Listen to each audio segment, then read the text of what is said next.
Hello વિદ્યાર્થી મિત્રો, રાધે રાધે। તો આજે અંગ્રેજી વિષયના જ્ઞાન સહાયક ભરવાના છે એની નોટિફિકેશન આપણને મળી ગઈ છે।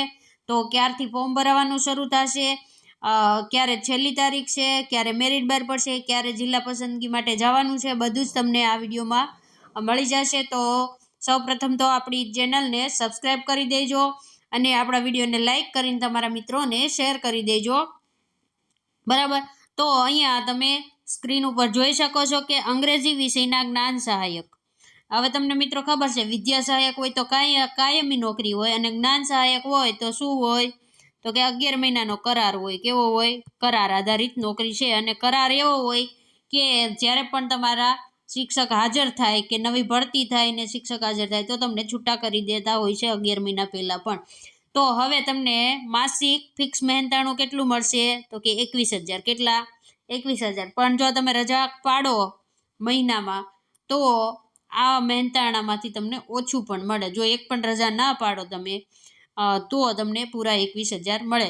હવે તમને મિત્રો એમ થશે કે વય મર્યાદા, તો આપણે 1 થી 5 અને 6 થી 8 ગુજરાતી માધ્યમના જ્ઞાન સહાયક ભર્યા ત્યારે જ જે વય મર્યાદા વધારી દેવામાં આવી હતી એ અત્યારે પણ 48 વર્ષ છે।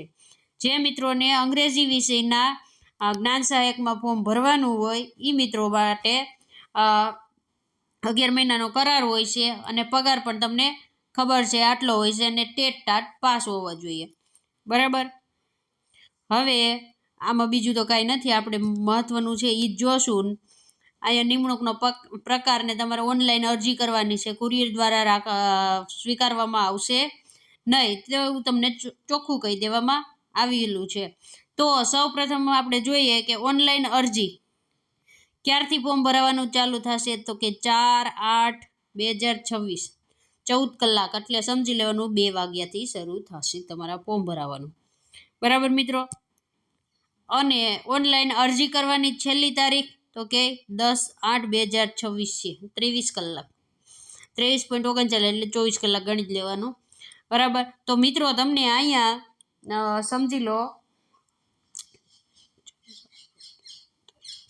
તો 7 દિવસ તમને ફોર્મ ભરવાનો સમય આપવામાં આવેલો છે। તો 7 દિવસની અંદર અંગ્રેજી વિષયના જ્ઞાન સહાયકને ફોર્મ ભરી દેવાનું છે। લાસ્ટ ડેટ 10 તારીખ છે અને મેરિટ લિસ્ટ બહાર પડવાની તારીખ છે તમારી 12 તારીખ।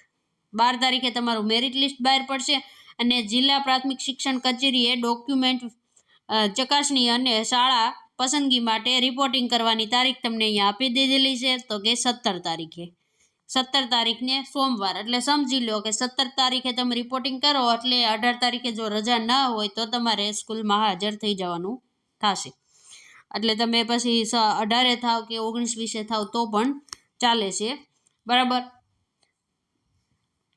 તો હવે તમે જોઈ શકો છો અંગ્રેજી વિષયના જ્ઞાન સહાયક માટેની લિંક એટલે કે જ્યાં ફોર્મ ભરવાનું છે કેના ઉપર તમે ફોર્મ ભરી શકશો, તો તમને અહીંયા વેબસાઇટ આપેલી છે કે પ્રજ્ઞા જ્ઞાન સહાયક ss.gujarat.organization કે org જે કયો, બરાબર।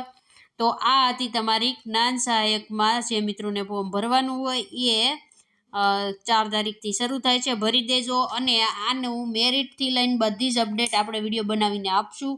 તો પહેલાં તો આપણી ચેનલને સબસ્ક્રાઈબ કરી દેજો, વિડીયોને લાઈક કરી દેજો। અત્યારે વિડીયોને પૂર્ણ કરીએ છીએ, રાધે રાધે।